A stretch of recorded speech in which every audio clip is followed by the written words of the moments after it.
तो देखते हैं हमारा फर्स्ट क्वेश्चन क्या है। कहते हैं कि निम्नलिखित में से भारत में बीमा उद्योग का नियामक रेगुलेटर कौन है?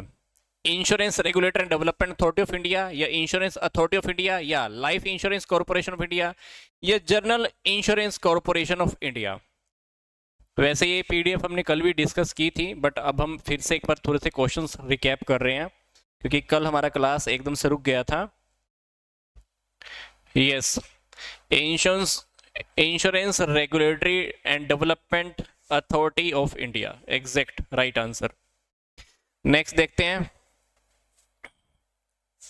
नेक्स्ट इज, इसमें से किन से जोखिम का कम महत्वपूर्ण बोझ कौन सा है? Which among the following is a secondary burden of risk? भविष्य में संभावित हानियों को पूरा करने हेतु आरक्षित निधि को अलग बचा के रखना, या कारोबार व्यवधान लागत, या माल नष्ट हो जाने की लागत, या हृदयाघात के कारण अस्पताल में भर्ती होने के परिणाम स्वरूप आने वाली चिकित्सीय लागत। Which among the following is a secondary burden of risk? Secondary burden of risk इसमें से क्या है?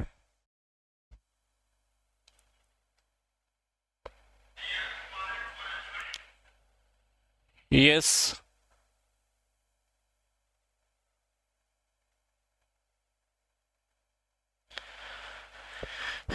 यस, भविष्य में संभावित हानियों को पूरा करने हेतु आरक्षित निधि को अलग से बचा के रखना। Setting aside reserve for provision for meeting potential losses in the future. ठीक है, नेक्स्ट देखते हैं। इसमें से कौन सी विधि जोखिम ट्रांसफर से संबंधित है? Bank FD, insurance, equity share, या रियल एस्टेट?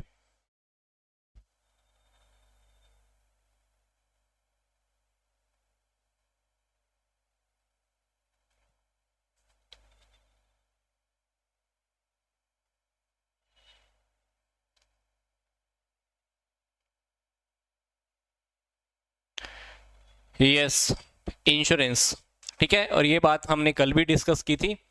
इंश्योरेंस में ही अपना रिस्क हम ट्रांसफर कर देते हैं। पहले रिस्क हमारा होता है, अब सामने वाली इंश्योरेंस कंपनी का होने वाला है। इन कंडीशंस के अंदर which among the flowing secondaries warrant insurance? निम्नलिखित परिदृश्य किसके लिए बीमा की आवश्यकता हो सकती है?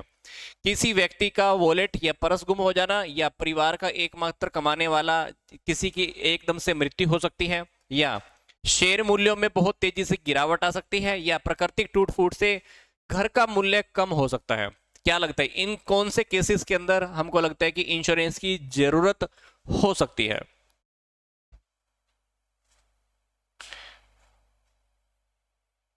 यस,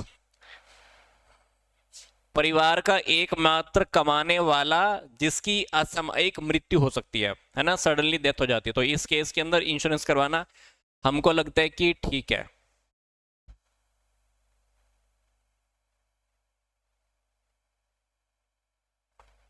सुनीता बिल्कुल राइट, राकेश का बिल्कुल ठीक, अंकित कौशिक ऐसे इक्विटी, अरे तो फैमिली को मिल जाएगा। यस, कमाने वाले की डेथ हो गई क्योंकि फैमिली तो सिक्योर रह जाएगी ना कम से कम। अंकित कौशिक का बिल्कुल राइट।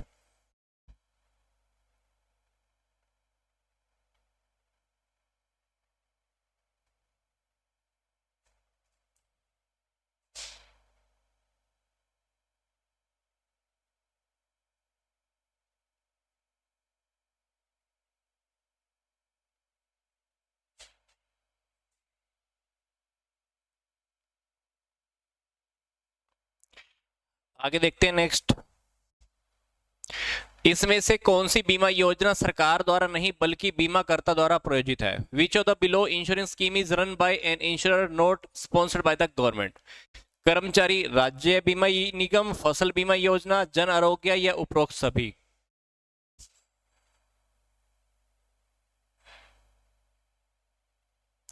यस, जन आरोग्य, ये हमने कल भी डिस्कस किया था। नेक्स्ट देखते हैं, जोखिम पूलिंग के जरिए किए जाने वाले जोखिम ट्रांसफर को हम क्या कह सकते हैं, क्या कहते हैं?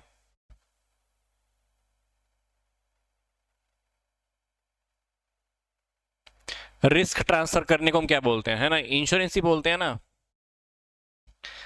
नेक्स्ट वन इज, जोखिम घटने के अवसरों को कम करने संबंधी उपायों को हम क्या कहते हैं? Risk retention, loss prevention, risk transfer या रिस्क अवॉइडेंस?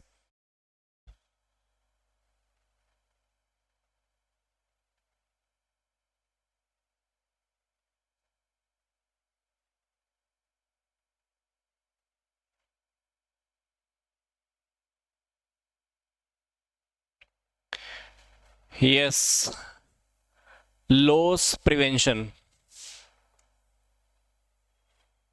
हानि की रोकथाम, लॉस प्रिवेंशन। नेक्स्ट इज, बीमाकर्ता को जोखिम ट्रांसफर करने पर यह डैश संभव हो जाता है? हमारी संपत्तियों में निहित संभावित जोखिम को अनदेखा करना, या हानि की स्थिति में बीमा से धन प्राप्त करना, या शांतिपूर्वक अपने कारोबार को अधिक प्रभावी बनाने की योजना करना, या हमारी संपत्तियों के प्रति लापरवाह होना। मतलब बीमाकर्ता को जोखिम ट्रांसफर करने पर यह डैश संभव हो जाता है।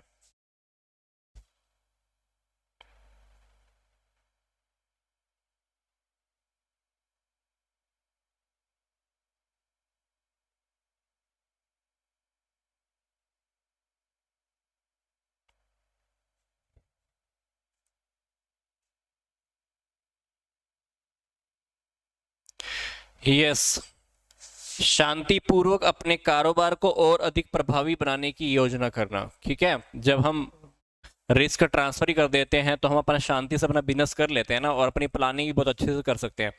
कोई फर्क नहीं पड़ता है कि क्या लॉस होगा नहीं होगा, कहीं आग ना लग जाइए, तो कोई टेंशन तो है नहीं। टेंशन तो हमने ट्रांसफर कर दी, तो हम अपने बिजनेस को बहुत अच्छे से चला सकते हैं और उसकी प्लानिंग भी बहुत अच्छे से कर सकते हैं।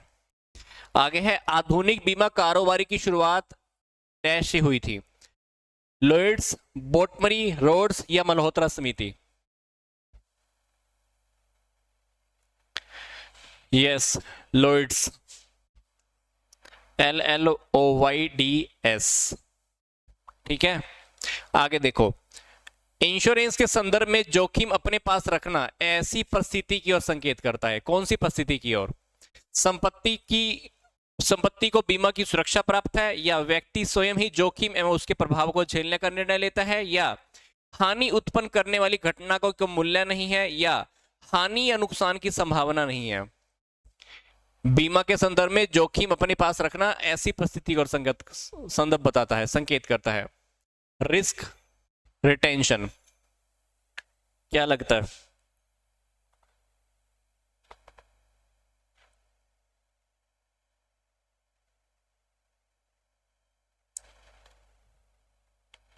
बताओ।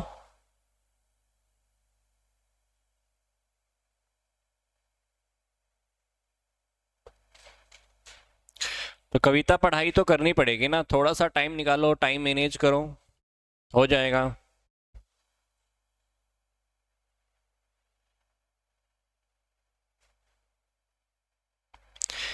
ओके, व्यक्ति स्वयं ही अपने जोखिम और उसके प्रभाव को झेलने का निर्णय लेता है। ठीक है, जब हम रिस्क को अपने पास रखते हैं तो इसका मतलब यही है ना कि इंसान खुद ही रिस्क लेना चाहता है और उसका जो रिजल्ट आएगा वो भी खुद को ही झेलना होगा।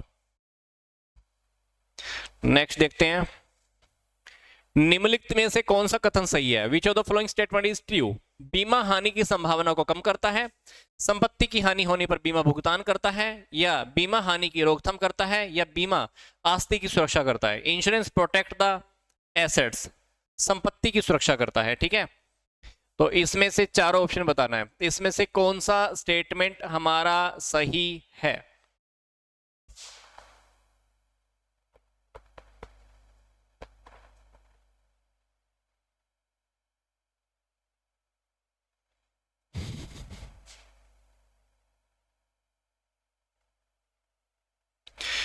यस, प्रॉपर्टी के नुकसान होने पर, लॉस होने पर इंश्योरेंस पे करता है। Insurance pays when there is loss of assets. Next one देखते हैं, निम्नलिखित में से कौन सा कथन सही है? Which of the following statement is true?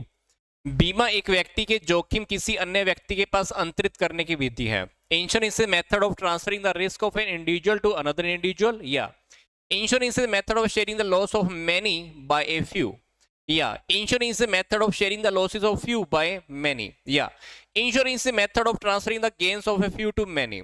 Hindi में मैं बोल देता हूं, बीमा एक व्यक्ति के जोखिम किसी अन्य व्यक्ति के पास ट्रांसफर करने की विधि है, या बीमा बहुत लोगों की हानि को कुछ लोगों द्वारा आपस में बांटने की विधि है, या बीमा कुछ लोगों की हानि को बहुत लोगों द्वारा आपस में बांटने की विधि है, या बीमा कुछ व्यक्तियों के लाभ को कई व्यक्तियों में ट्रांसफर करने की विधि है।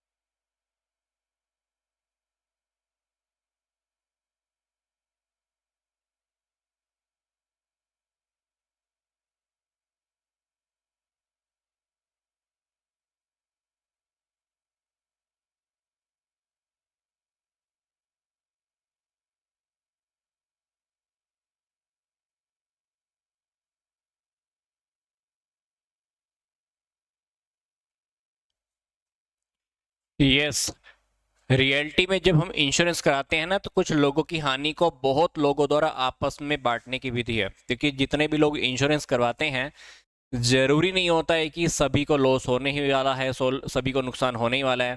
तो कहीं ना कहीं उसकी भरपाई उन लोगों के पैसे से होती है जिन सब लोगों ने पैसा इकट्ठा किया हुआ है। मान लो 1 लाख लोगों ने इंश्योरेंस किया, अब 1 लाख लोगों के इंश्योरेंस से पैसा तो इकट्ठा हुआ, लॉस हुआ मान लो 5 लोगों को, तो क्या हो रहा है, मतलब बीमा कुछ लोगों की हानि को बहुत लोगों द्वारा आपस में बांटने की विधि है, ठीक है ना।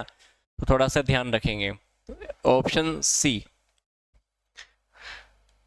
आगे देखो, बीमाकर्ता जोखिम स्वीकार करने से पहले संपत्ति के सर्वेक्षण एवं निरीक्षण की व्यवस्था क्यों करते हैं? Why do insurance arranges for the survey and inspection of the property before acceptance of a risk?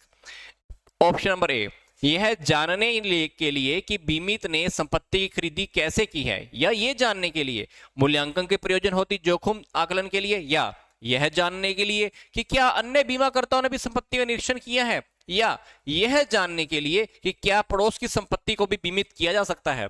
हम रियलिटी में किसी प्रॉपर्टी का इंश्योरेंस करने से पहले, रिस्क देखने से पहले उसका सर्वे वगैरह या इंस्पेक्शन वगैरह क्यों करते हैं?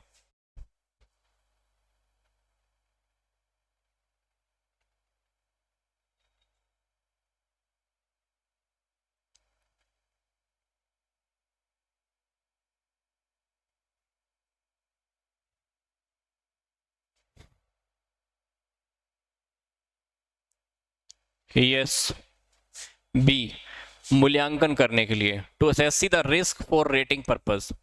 मूल्यांकन के प्रयोजन हेतु हम जोखिम का आकलन करना चाहते हैं, रिस्क हमारा कितना हो सकता है, तो इससे पहले हम उसका इंश्योरेंस करने से पहले पूरा का पूरा इवेल्युएशन या सारा का सारा स्टडी बहुत अच्छे से करते हैं, ठीक है। निम्नलिखित में से कौन सा विकल्प बीमा प्रक्रिया को पूरी तरह से समझाता है? कई लोगों की हानि को कुछ द्वारा आपस में बांट लेना, या एक व्यक्ति द्वारा कुछ लोगों की हानि को बांट लेना, या अनुदान के जरिए हानि की साझेदारी, या कुछ लोगों की हानि को कई लोगों द्वारा आपस में बांट लेना।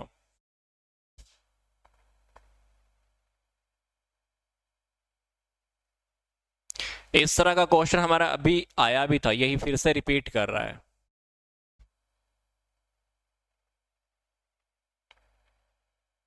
यह संकेत तभी तो मैं साथ साथ एक्सप्लेन कर रहा हूं ना, आंसर बता रहा हूं ना, तो आप खुद बार बार इवेल्युएट कर सकते हो, क्योंकि यहां पर कम से कम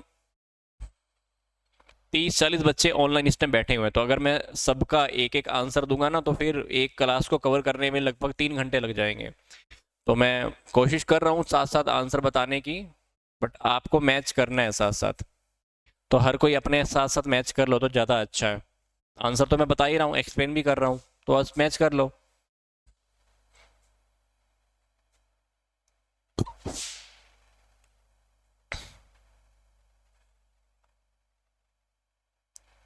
यस, D1, कुछ लोगों की हानि को कई लोगों द्वारा आपस में बांट लेना, ठीक है।